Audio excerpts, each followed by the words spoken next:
এই শব্দটির মধ্যেই কিন্তু এর অর্থ লুকিয়ে রয়েছে, মানে চট জলদি খাবার।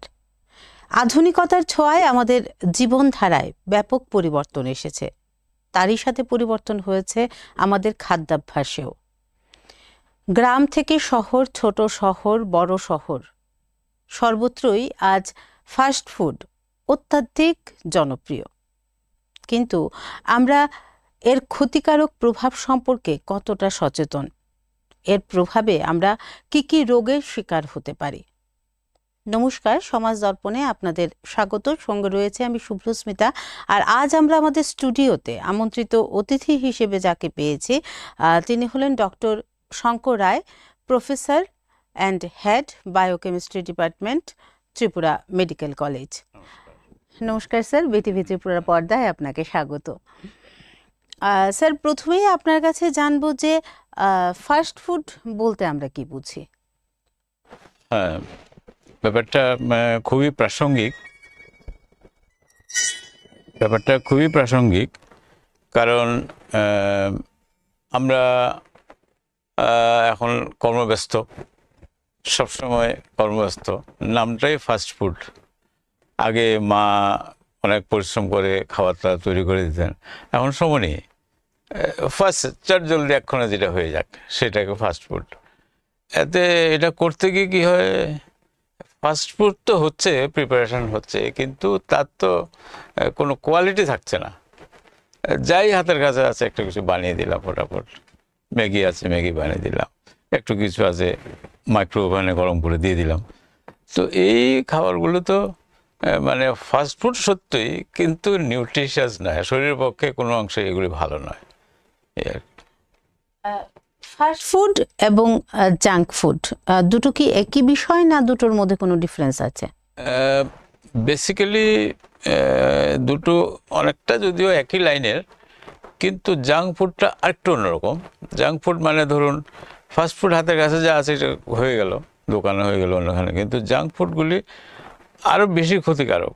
কারণ এটাকে ডেলিশিয়াস করার জন্য আমরা রেস্টুরেন্টগুলিতে বিভিন্ন রকমের কেমিক্যালস, ফ্যাট, এটা সেটা দিয়ে, ঝাল, লবণ, সল্টস, তারপরে ফ্যাট, ট্রান্স ফ্যাট, এগুলো সব দিয়ে যাতে টেস্টি হয় সেভাবে করি। ফাস্ট ফুডটার থেকে জাঙ্ক ফুডটা বেশি ক্ষতিকারক, কারণ এর মধ্যে সব আনওয়ান্টেড জিনিসগুলো থাকে, যাতে একটু ডেলিশিয়াস হয়। এমন কি কোনো ফাস্ট ফুড রয়েছে যা আমাদের স্বাস্থ্যের পক্ষে ভালো? হ্যাঁ, এটা খুব ভালো প্রশ্ন করেছেন। যেমন আমি একজন বিশিষ্ট ব্যক্তিকে বলতে শুনেছিলাম যে আমাদের দেশের বেস্ট ফাস্টফুড হচ্ছে ছাতু। একজন বিশিষ্ট ব্যক্তি বলেছিলেন, কারণ কি ছাতু রেডিমেড থাকে, সঙ্গে সঙ্গে জল ভিজিয়ে খেয়ে নিল। এটা হচ্ছে একদম পিওর, এটা ডালের প্রিপারেশন। ছাতু হচ্ছে আপনার ডালের প্রিপারেশন, কোনো ঝামেলা নেই। তো বা আগের দিনে যেটা হতো, চিড়া আছে, চিড়া ভিজিয়ে কলা দিয়ে দুধ দিয়ে খেয়ে নিত, এটা ফাস্টফুড কিন্তু আছে রেডিমেড, পুরাটাই নিউট্রিশাস। যেমন চিড়া, সেরকম কলা, সেরকম দুধ আর চিনি বা গুড় দিয়ে দিল। তো এরা রূপটা পাল্টেছে, কিন্তু ফাস্টফুড বলতে গেলে যে ক্যাটাগরাইজ করলে এক্ষণে যেগুলি আমরা খাই এগুলো আর আগের ফাস্টফুডের মধ্যে অনেক ডিফারেন্স আছে, গুণগত দিক থেকে অনেক ইনফেরিয়র। এখনো যেগুলো রেডিমেড বাজারে আছে, প্যাকেট খুলে গরম করে খেয়ে ফেললাম। ফাস্টফুড আগেও ছিল, এখনো আছে, কিন্তু আগের ফার্স্ট ছিল স্বাস্থ্যকর, আর এখন স্বাস্থ্যের জন্য ক্ষতিকারক। এই যে ফাস্ট ফুড এবং জাঙ্ক ফুড আমাদের স্বাস্থ্যের জন্য কতটা ক্ষতিকারক, বা কি ক্ষতি এরা আমাদের করতে পারে? খুব ভালো, এই কথাটা আমার মনে হয় আমাদের দর্শকরা জানা উচিত। আমাদের শরীরে দেখুন কয়েকটা মেজর জিনিস দরকার, যেমন proportionate carbohydrate, proportionate fat, proportionate protein, vitamins, minerals. এগুলো হচ্ছে শরীরের গঠনের কাজে লাগে, কিন্তু ফাস্টফুডের মধ্যে তো এই প্রপোর্শনটা থাকে না। ক্ষতি হওয়ার কারণটা হচ্ছে এটা। এই যে আমি উদাহরণ দিলাম চিড়া দই বা চিড়া দই কলা বা চিড়া দুধ কলা, এর মধ্যে প্রোটিন আছে, কার্বোহাইড্রেট আছে, ভিটামিন সব আছে। কিন্তু ফাস্টফুড যেটা ম্যাগি মনে করুন, তার মধ্যে কিছুই নেই, তো ওই কারণেই ক্ষতিটা হচ্ছে যে আমি প্রপার নিউট্রিশন তার থেকে আমি পাচ্ছি না। আমি পেট ভরছে আপাতত, টেস্ট হতে পাচ্ছি জীবের জন্য, কিন্তু প্রপার নিউট্রিশন তার থেকে আমি পাচ্ছি না। এটাই হচ্ছে বিশেষ কারণটা। তাহলে তো ক্ষতি হবেই, আমি ইমপ্রপার নিউট্রিশন পাচ্ছি। আর বিশেষ করে জাঙ্ক ফুডগুলো, এগুলো স্টমাকের পক্ষে বিপজ্জনক, কারণ এগুলো স্পাইস থাকে এত বেশি, অ্যাডাল্টারেশন থাকে বেশি, স্টমাক আপসেট হওয়া, গ্যাস্ট্রোএন্টারাইটিস হওয়া, তারপরে অনেক সময় বেশি খেতে খেতে হয় কি স্টমাক আলসার হয়ে যায়। এর ভীষণ ক্ষতিকারক এগুলো। প্লাস এই যে ফ্যাট বেশি খাচ্ছি, শরীরে কোলেস্ট্রল বেড়ে গেল, ডায়াবেটিস হলো, মানে একটার পর একটা সিরিজ দীর্ঘদিন যদি খায়, আলটিমেটলি তার হাইপার টেনশন, ডায়াবেটিস সবই হওয়ার সম্ভাবনা থাকে। এটা একটা সবচেয়ে খারাপ দিক। বোতল জাতীয় পানীয়ের প্রতিও আমাদের বর্তমানে বাচ্চাদেরই বলুন আর বড়দেরই বলুন একটা বিশেষ আকর্ষণ রয়েছে। তো এই বোতল জাতীয় পানীয় আমাদের শরীরে কিরূপ প্রভাব বিস্তার করে বা কিরূপ ক্ষতি সাধন করতে পারে? হ্যাঁ, বোতল জাতীয় বলতে যেমন ধরুন কিছু আছে, এই যে সফট ড্রিঙ্কস বলতে যেগুলো বোঝায়, পেপসি, কোকাকোলা ইত্যাদি ইত্যাদি। আবার কিছু আছে লস্যি টাইপের, ইনগ্রেডিয়েন্টসটা কি এটা আমার জানতে হবে। লস্যি টাইপের যেমন ধরেন আর কিছু আছে ফ্রুট জুস। যদি ফ্রুট জুসটা ভালো কোম্পানির হয়, অরিজিনাল হয়, অনেকে তো ওই আর্টিফিশিয়াল দিয়ে স্যান্টেন দিয়ে লিচির মতো মনে হলো, আসল কিন্তু কিছুই নেই এটার মধ্যে। তো এরকম যদি না হয়, পিওর যদি হয়, তাহলে বোতল জাতীয় খাবার খারাপ নয়।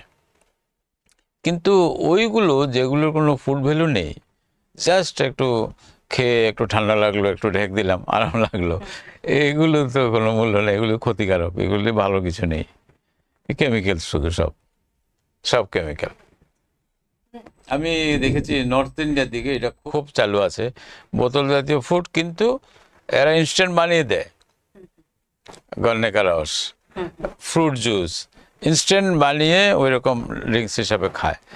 কিন্তু আমাদের এদিকে এগুলো তো চল কম, আমাদের এখানে ফ্রুট জুস তো খুব কম জনেই খায়। তো নর্থের দিকে মানুষের ফ্রুট জুস খুব খায় এবং বরফ টরফ দিয়ে সুন্দর করে বানিয়ে দেয়, খুবই নিউট্রিশিয়াস, এগুলি ভালো। এমনি তো বাঙালিদের ফলের দিকে একটু আসক্তি কম, ভাজা টাজাগুলোই পছন্দ করে বেশি। মাছ কিনে আনতে, অন্য কিছু খেতে প্রবলেম নেই, সবজি খেতে, ফল খেতে আমাদের প্রবলেম একদম। যদি আমরা বের কথা বলি, তাহলে ফাস্ট ফুড, হ্যাঁ, আর বিভিন্ন স্বাস্থ্যকর খাবার, দুটোর মধ্যে কম্পারেটিভলি কোনটাতে আমাদের ব্যয়টা বেশি হয়? কোনো সন্দেহ নেই, ফাস্টফুডে ব্যয় অনেক বেশি, কোনো সন্দেহ নেই। কারণ যারা বানাচ্ছে ওরা তো লাভ করার জন্য করছে। আর আমার যদি বাড়িতে হতো, এখানে লাভের প্রশ্ন নেই, নিউট্রিশন পেতাম ভালো এবং খরচা অনেক কম। তো এইটাই ব্যয় দিক থেকে ফাস্টফুডের খরচা অনেক বেশি। এটা তো ইনস্ট্যান্ট বেশি, তারপরে যদি এটা খেয়ে অসুস্থ হয়ে তাহলে আরো বেশি খরচা। এটা মুশকিল। আমাদের মতো বেশিরভাগ মানুষেরই মানে ফাস্ট ফুডের প্রতি বা ফাস্ট ফুড খাওয়ার প্রতি একটা তাড়না, বলা যেতে পারে যে এটা এক প্রকার একটা নেশা। তো এই তাড়না থেকে নিজেদেরকে একটু দূরে রাখার জন্য বা তাড়না এড়ানোর জন্য কোনো টিপস কি আছে? এটা খুবই কঠিন ব্যাপার, খুবই কঠিন। এটা দেখুন, আমরা যেই বয়সে ছোটবেলায় ছিলাম, মানে যেই সময়ের কথা বলছি ছোটবেলায়, তখন এগুলি পাওয়া যেত না। কিন্তু আমরা তখন দোকান থেকে যে চকলেট লজেন্স, এগুলির জন্য পাগল ছিলাম, টেস্টি, জিভ লাল হয়ে যেত। তো ওইটারই এখন বৃহত্তর রূপ, তখন তো পাওয়াই যেত না। বাচ্চাদের সবসময় একটা টেস্টি, একটু ডাল ডাল অন্যরকম জিনিস, একটা টেস্ট বার্ড এর জন্য ওরা চাইবেই। কিন্তু যদি মা বাবা বাড়িতে এই প্র্যাকটিসটা রাখেন, ছোটবেলার থেকে সব কিছু খাওয়ান, তখন কিন্তু ফাস্টফুড খাবে ঠিকই, কিন্তু তার কাছে আস্তে আস্তে বাড়ির খাবারটা একটু বেটার, এই অনুভূতিটা আসবে। এখন তো মা বাবাও খাওয়ান না, মা বাবার তো সময় নেই, মা বাবাই তো এনকারেজ করছে ফাস্টফুড, বাচ্চাকে খাওয়াচ্ছে মোবাইল চালিয়ে দিয়ে, শুরু কিন্তু মা বাবাই শুরু করেছে কিন্তু কুঅভ্যাসটা। তো আগে আমাদের ঠাকুমা দিদারা এরা গল্প করতে করতে খাওয়াতো, খেতো, গল্প করতো, মোরাল এডুকেশন হতো, অনেক কিছু হয়ে যেত। তো এখন তো ওই মোবাইলে মিউজিক লাগিয়ে রেখে দিয়েছে, কি অন্য কিছু লাগিয়ে। তো এগুলো কিন্তু মা বাবাদেরই একটা বিশাল কর্তব্য, যে ছোটোবেলার থেকেই, যেমন ধরুন আমি একটা উদাহরণ বলছি, সেরিলেক খাওয়াচ্ছে, কথার কথা, বাজার থেকে তৈরি কিছু না, গরম জলের মধ্যে একটু মিশিয়ে, এটাও ফাস্টফুডের মধ্যেই পড়ছে। ছোটোবেলার থেকে আমি খাওয়াচ্ছি, কিন্তু আগের দিনে তো খাওয়াতো না, খিচুড়ি খাওয়াতো। Khichuri is much more better than Cerelac. খিচুড়ির যে ফুল ইনগ্রেডিয়েন্টসগুলো আছে, এটা যদি কমপ্লিট প্রোটিন বা কমপ্লিট ডায়েট যদি বলেন, খিচুড়ির মধ্যে কার্বোহাইড্রেট আছে, প্রোটিন যেটা আমরা বলি, প্রোটিনের মধ্যে শরীরও একটা কিছু প্রোটিন তৈরি করতে পারে। কার্বোহাইড্রেট থেকে প্রোটিন তৈরি হয়, কার্বোহাইড্রেট থেকে ফ্যাট তৈরি হয়। তো কমপ্লিট প্রোটিন, কার্বোহাইড্রেট শরীরের এনার্জি দেয়, ইনস্ট্যান্ট এনার্জি দেয়, ধরুন গাড়ির তেল। আর প্রোটিনটা হচ্ছে স্ট্রাকচার, একটা গাড়ির যে বডি স্ট্রাকচারটা, এটা হচ্ছে প্রোটিন। তো প্রোটিন আমার আগে লাগবে, শরীর থাকলে তারপর তো তেল ঢোকাবো। তো প্রোটিনটা কিছু জিনিস শরীরে কার্বোহাইড্রেট থেকে তৈরি হয়, আমাদের শরীর তৈরি করতে পারে। আরেক ধরনের অল্প কিছু, এগুলিকে অ্যামাইনো অ্যাসিড বলে, 10টা অ্যামাইনো অ্যাসিড আছে যেটা শরীর তৈরি করতে পারে না, বাইরের থেকে নিতে হয়। যখন আমার ফুডটা ব্যালেন্স থাকে, তখন একটা আরেকটার পরিপূরক হিসাবে কাজ করে। হ্যাঁ, a combination of pulses and cereals, এগুলো যদি হয় তাহলে এই কম্বিনেশনটা খুব ভালো, এবং এতে কমপ্লিট প্রোটিন হয়। বাচ্চাকে আপনার রেগুলার, বাচ্চা না, বয়স্ক লোকও যদি ডেইলি খেতে না পারলে অন্তত অল্টারনেট ডে যদিও খায়, তাহলে অনেক বেশি সুস্থ থাকবে। এই জন্য খাওয়ার মধ্যে আমরা যে ডাল ভাত, ডাল রুটি, এই যে ডালের সঙ্গে যে কম্বিনেশনটা, আজকাল দেখবেন অনেকে ডাল খেতে চায় না, কারণ কারণ জানি না, এদের সেইভাবে ছোটোবেলার থেকে তৈরি হয়নি টেস্ট বার্ডগুলো। জীবের যে টেস্ট বার্ডগুলো ছোটোবেলার থেকেই তৈরি হয়, যে ছোটোবেলায় খায় না সে বড়বেলা আর খাবে না। তাহলে মানে ছোটবেলা থেকেই বাচ্চাদেরকে করাতে সব হবে, ধরনের টেস্ট যুক্ত খাবার খাওয়াতে হবে। এবং মা বাবার মাথায় থাকতে হবে কোন খাওয়াটার ফুড ভ্যালু ভালো, এটা মা বাবার মাথায় থাকতে হবে। ছোটোবেলার থেকে অভ্যস্ত করলে খাবে, না করালে খাবে না। এটা আমাদের সবচেয়ে বেশি জানার দরকার। অনেক সময় আমরা দেখি যে অনেক মা বাবাই বাচ্চাকে ছোটবেলা থেকে সবকিছু খাইয়ে অভ্যস্ত করেন। একটা বয়স পর এবার বাচ্চা যখন নিজে বুঝতে শিখলো, তখন ওর ওই বাছ বিচার শুরু করে দেয় খাওয়ার ক্ষেত্রে। সেই ক্ষেত্রে কি করে? না, ওই ক্ষেত্রে তো ওই যে দেখা দেখি, এটা সবসময় যখন একটু, হ্যাঁ, এখানে আর খুব ভালো কথা বলেছেন কথাটা, এখানে আমাদের এডুকেশন সিস্টেমও দায়ী। এডুকেশন, দেখুন বিভিন্ন দেশে ছোটোবেলার থেকেই মোরালিটি শেখানো হয়, একদম প্রায় নার্সারির থেকেই মোরাল ভ্যালুজ শেখানো হয়। যারা বেশ কিছু দেশ আছে, ফুড ভ্যালু সম্বন্ধে আইডিয়া দেওয়া হয়। তো আমার যখন একটা বাচ্চা একটু বড় হবে, তার ফুড ভ্যালু সম্বন্ধে আইডিয়া থাকবে, এটা ভালো এটা খারাপ সে যখন জানবে, অটোমেটিক ভালোটার দিকে খাবে, বাইরে একটু একটু জীবের স্বাদের জন্য হয়তো খাবে, কিন্তু সে মাথায় থাকবে যে এটা আমার ভালো, তো এটা বেশি খাবে।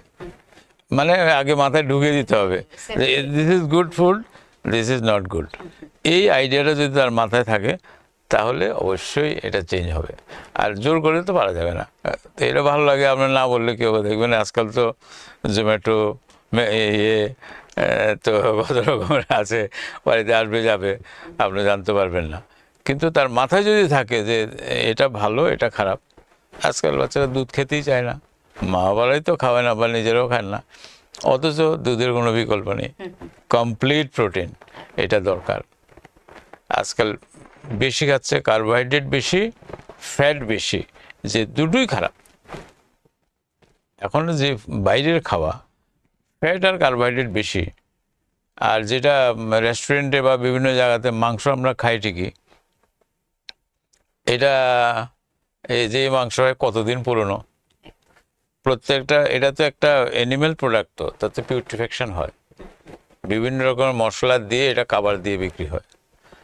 আসলে তো এটা মানে পিউট্রিফাইড হয়ে গেছে, এটা একটা পিরিয়ডের পরে মাংসটা খারাপ হয়ে গেছে, কিন্তু মশলা দিয়ে আমি বুঝি না, মশলা সহ খেয়ে ফেলছি, শরীরে তো ক্ষতি হচ্ছে। ওইটাই হচ্ছে ব্যাপারটা। সত্যি আমরা আজ অত্যন্ত গুরুত্বপূর্ণ বিষয় নিয়ে আলোচনায় রয়েছি। ব্যস্ত জীবনে চটজলদি খাবার, কিন্তু তার প্রভাব যে আমাদের শরীরে কতটা হচ্ছে সেই কথা কিন্তু আমরা মাথায় রাখছি না। সময় হয়ে গেছে আমাদের ছোট্ট একটা বিরতির। ফিরে আসছি বিরতির পর।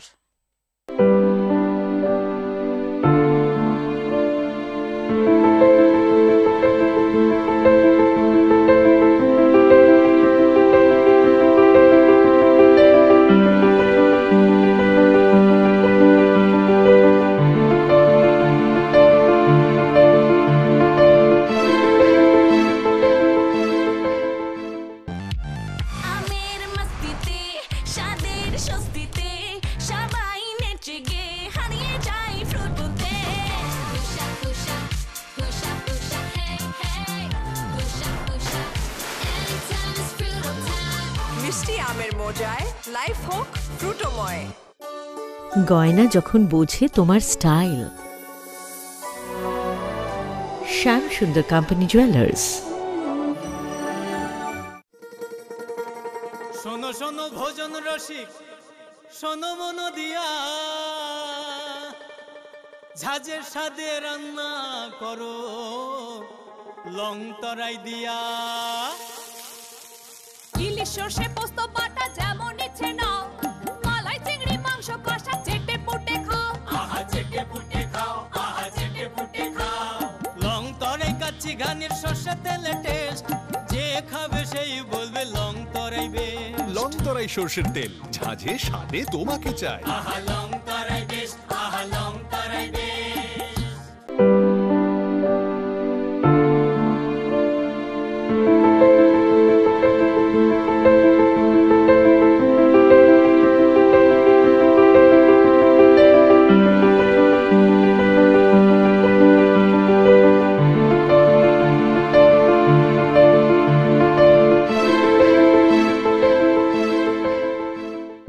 ফিরে এলাম আবারও বিরতির পর।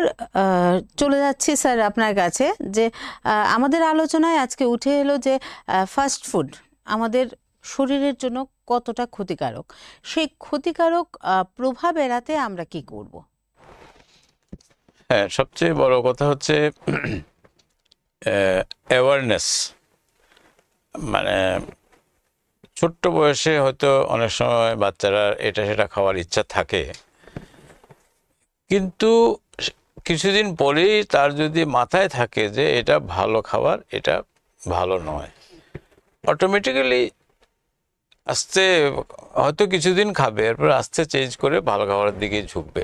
কিন্তু মাথায় তার থাকতে হবে যে এই খাবারটা আমাদের শরীরের পক্ষে ভালো, এটা খারাপ।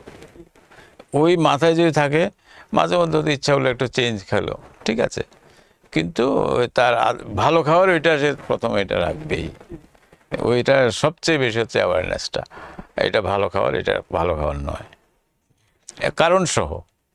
কারণ যখন জানবে তখন তার মাথায় ঢুকে যাবে, যখন ভালো খারাপ কি ভালো প্রশ্ন আসে, তো এটা কেন খারাপ এটা বুঝতে হবে।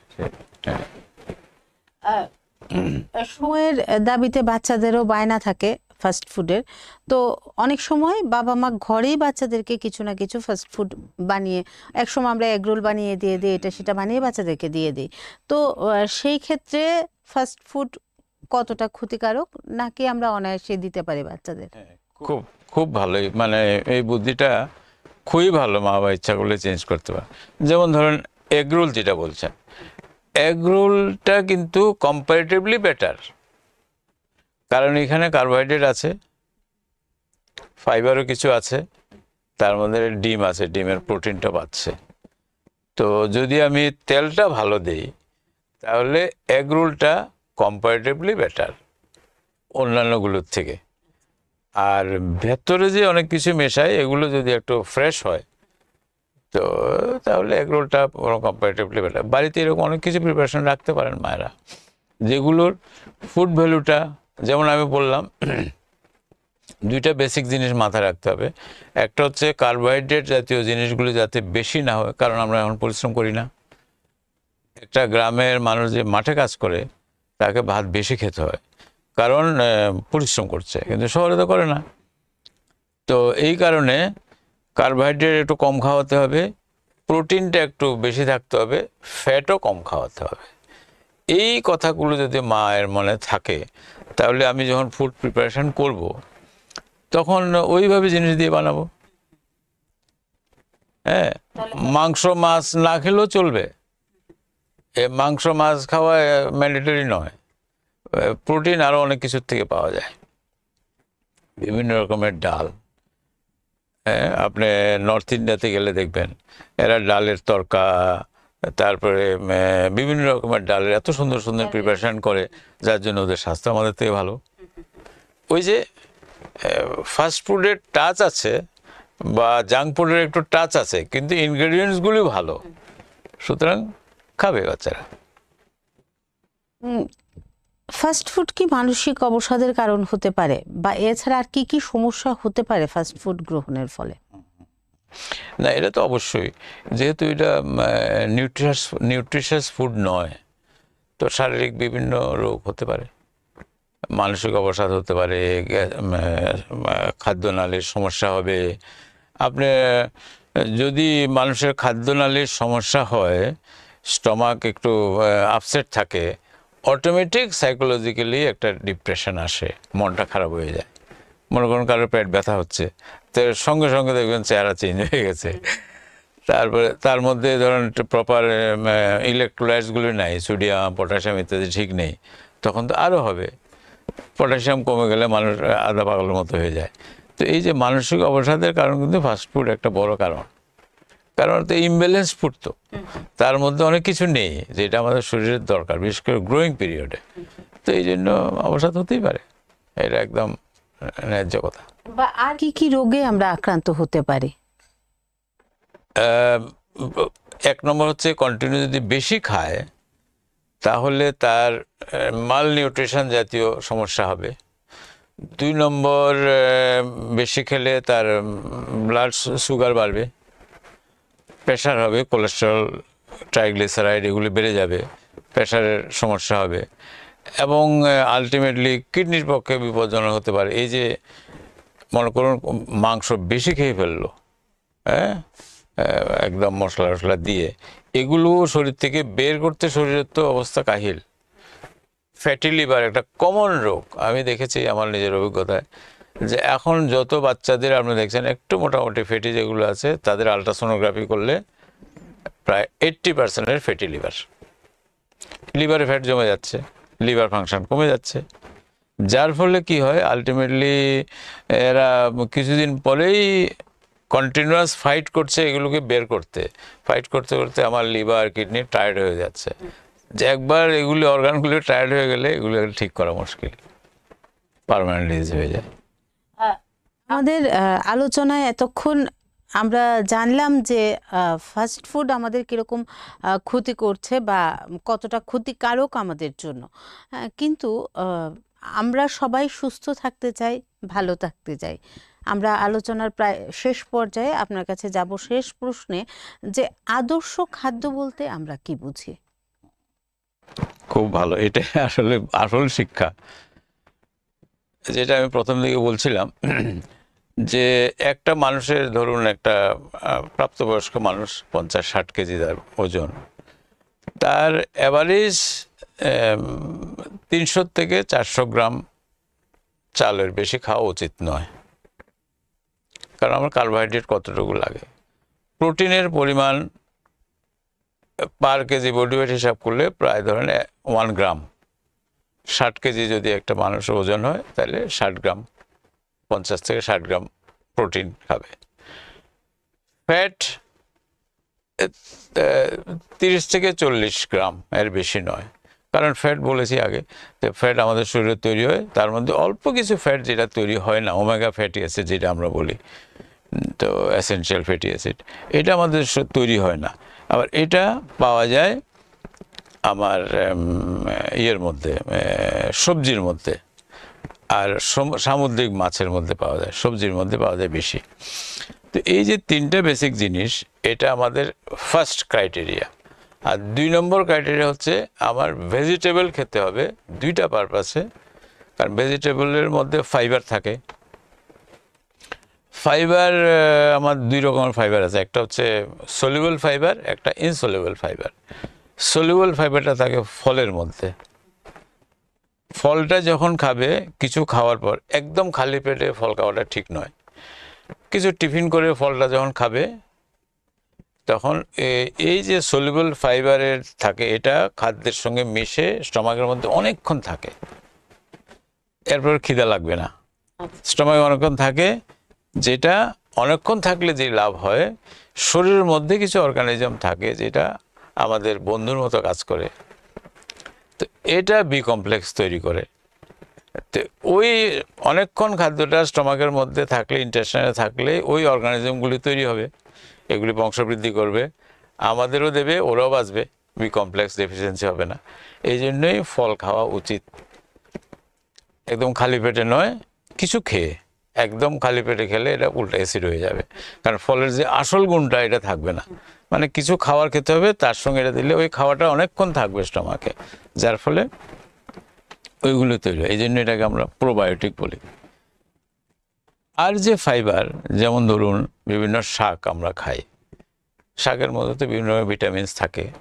উপরন্তু যে ফাইবারগুলো, ইনসলিউবল ফাইবারগুলো আমরা ডাইজেস্ট করতে পারি না, আমাদের শরীরের মধ্যে ওই এনজাইমটুকু থাকে না। তো এটা করে কি, শরীরের মলটাকে তৈরি করে। এক্সট্রা ফ্যাট খেলাম বা ইত্যাদি খেলাম, শরীরের মলটা তৈরি হয় এবং পায়খানার সঙ্গে বেরিয়ে যায়।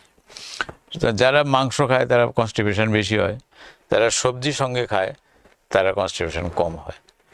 সুতরাং আমার তাইলে মেনুটা এমনভাবেই তৈরি করতে হবে যে তার মধ্যে ফাইবার থাকতেই হবে, যেটা আমার বি কমপ্লেক্স দেবে, ইত্যাদি হেল্প করবে, প্লাস আমার যেন ইন্টেস্টাইনে খাওয়াটা, রেসিডুয়াল খাওয়াটা জমে না যায়। 2 নম্বর খাওয়ার মধ্যে আমার প্রোটিন থাকতে হবে, কার্বোহাইড্রেট কম খেতে হবে, ফ্যাট কম খেতে হবে।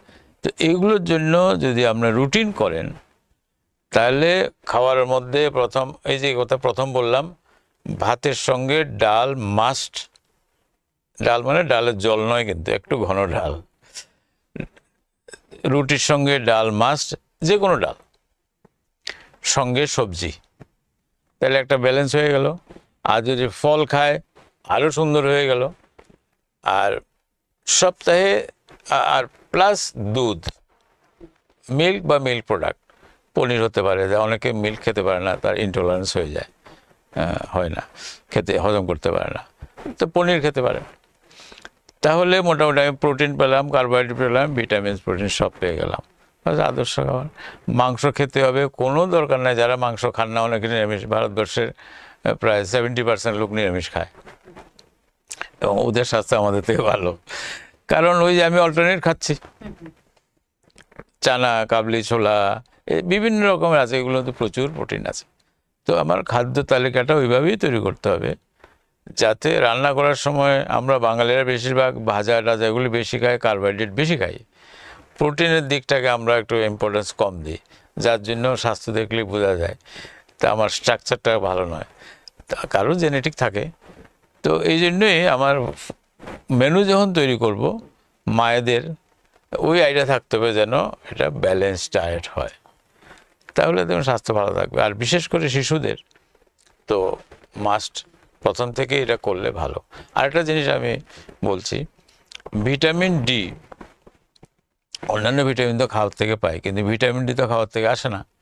ভিটামিন ডি সূর্যের আলোর থেকে আমাদের শরীরে তৈরি হয়।